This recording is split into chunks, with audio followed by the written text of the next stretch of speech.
Okay, my friends, we're going to go in the Wayback Machine again, and we go back to late 40s and early 50s with the fantastic Marv Eder. And here he is on the cover of Your Physique. This was from like 48, I believe.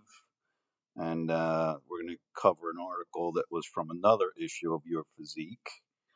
And you'll see that momentarily. And there it is. And it's from 51.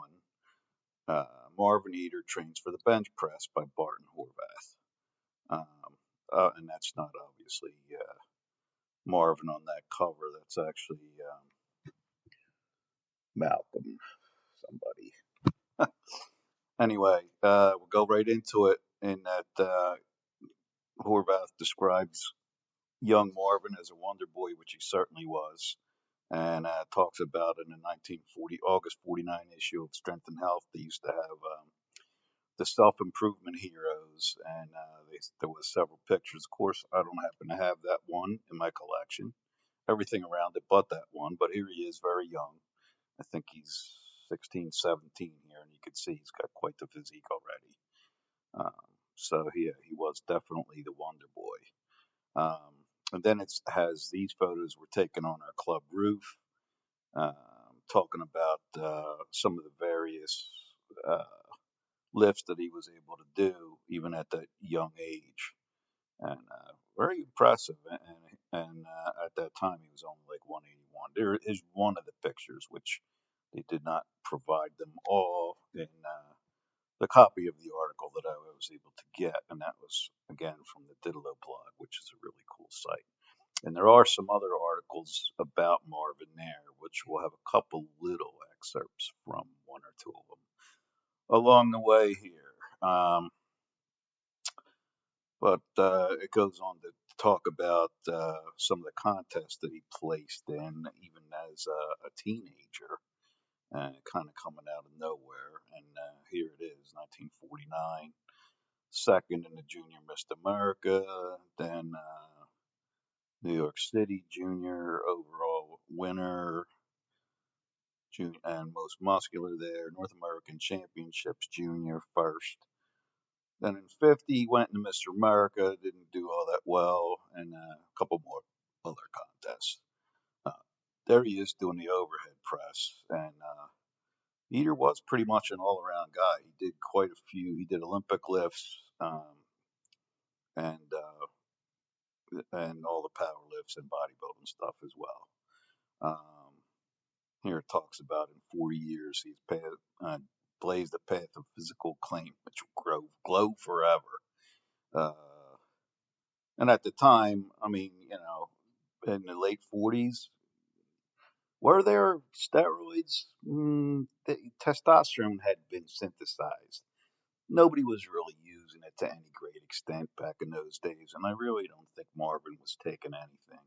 I really think that Marv was the natural lifter. There you saw him doing, I believe that was his 500-pound bench, which he did eventually make. Had not at the time of this writing, though, yet. Was talking about him having done 410, and but that somebody else at Danny Prada of Rhode Island had been reported making 415 at that time. So he's talking about that he thinks he could get the 420 to 430 within a few months, and that he would do that.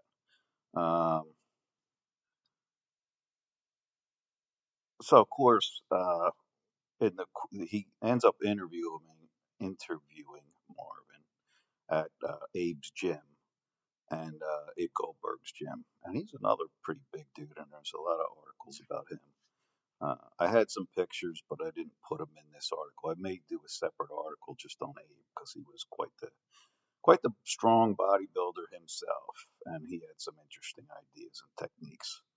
Um, Talking about Marvin being a hard worker, he learns, as he's going, and he doesn't really tell other people what to do. He talks about what's best for him, and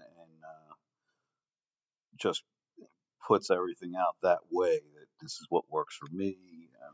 Not necessarily that this is the bee's knees for everybody. Now there's another picture of him where he's pretty young, and you can see he's got Pretty good development there. Big arms, big shoulders, big packs, especially for that time. And his legs were very muscular and strong too. He was able to squat quite a bit of weight. He was an all-around lifter. He wasn't an upper body specialist or anything like that. He talks about the first time he ever went to lift, he could bench press 110, which was more than he could curl or standing press. Not that that means a whole heck of a lot, I guess. And then 2 years later, he was, working out with like two something for reps at Abe Goldberg's place. There he is on an early muscle builder and power. He ended up being on a couple of those, and you could see, his legs are looking pretty good there. Pretty good physique. And he thinks that he kind of concentrates on the bench press, and he thinks it's going to really help him. And at one point, people were saying back then that, at least Olympic lifters, that if you work too much in a bench press, it's going to actually hurt your overhead press. And he said, not in his case, certainly. And he said kind of the opposite, though, that when his bench press went up, his overhead press would go up. And talks about that too many bodybuilders and lifters try to just move things too fast, and they actually kind of mess themselves up. And he says that the only time that you should ever be doing 5 or 6 workouts a week is when you're trying to get cut before a contest. But if you do that year in and year out, um, it's gonna be detrimental. And that was kind of the mindset back in those days. And again, largely because it was before the steroid era. There's a good shot of his back, and you could see he's got good lats, he's got good upper back development there. And it talks about just making comparisons to bigger guys. They do mention here John McWilliams, who I had pictures of in Hal Raker's stuff that I got from him before he passed away. He went to Twin City Barbell, and he actually had a picture. It was like a comparison size because Hal was like he was a very light guy. He was like 132 at that time. Yet he was able to deadlift. I think he deadlifted like 600 pounds at that weight, which was pretty phenomenal.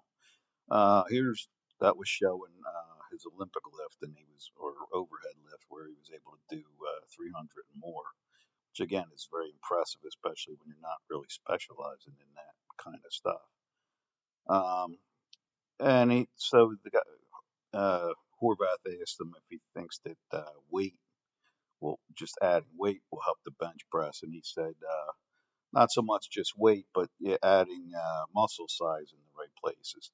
Now this picture is from a different article about him doing force reps, which and it looks like he's at a Goldberg's place. It might even have been Abe on that one side, but he does force reps on the bench press and curls, a couple different variations of the bench, and we'll show another picture with a couple of those later on.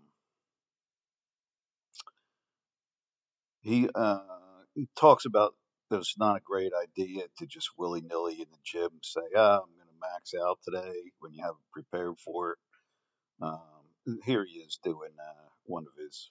Now, there's actually pictures of him with two guys that he's doing dips with, and he's able to do reps with somebody hanging on him, which is pretty impressive. So, of course, we're going to move into the bench press routine, and the first exercise is the wide grip bench press.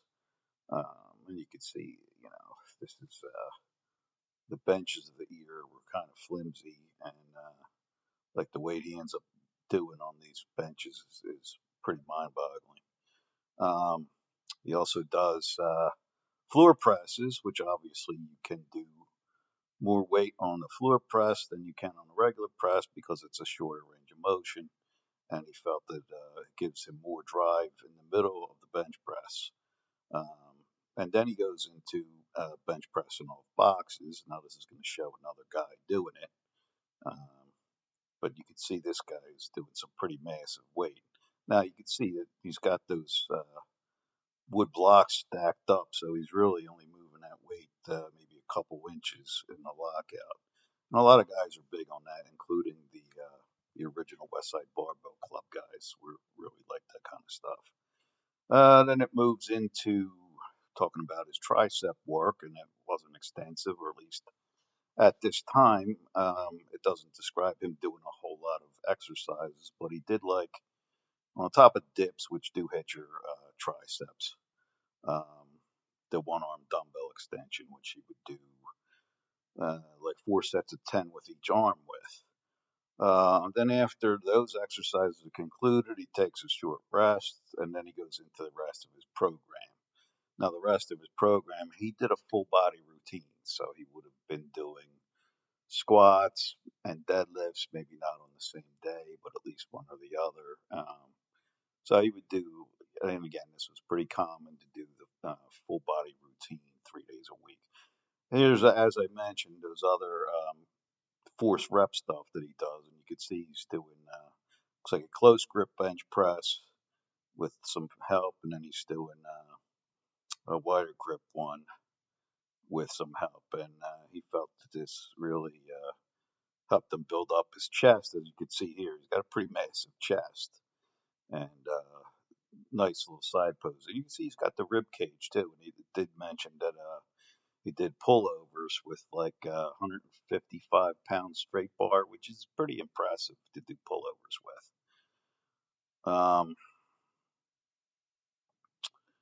Just talking about, and now he easily does a 300-pound standing press. And again, this isn't at his peak yet. This is still kind of early on at 51. And when I asked about the limitations on his bench press, he said that he really felt that he could end up doing 500. Here's a before and after picture of what he looked like, as a teenager there, 16, 17, and then you can see the much more thicker, mature version of him a few years later. And that's going to be about it for the article. I thank you for watching. Thanks everybody that has subscribed, especially recently. We've just went over 2,000 subscribers, which is awesome. And I hope that we can continue to move on from there. I hope that if you haven't subscribed, that you will, and click the thing to get notifications on new videos, so you can get every one of them. And hit the likes. Again, if you haven't subscribed yet, please do so. And that's about it. Thanks again for watching, and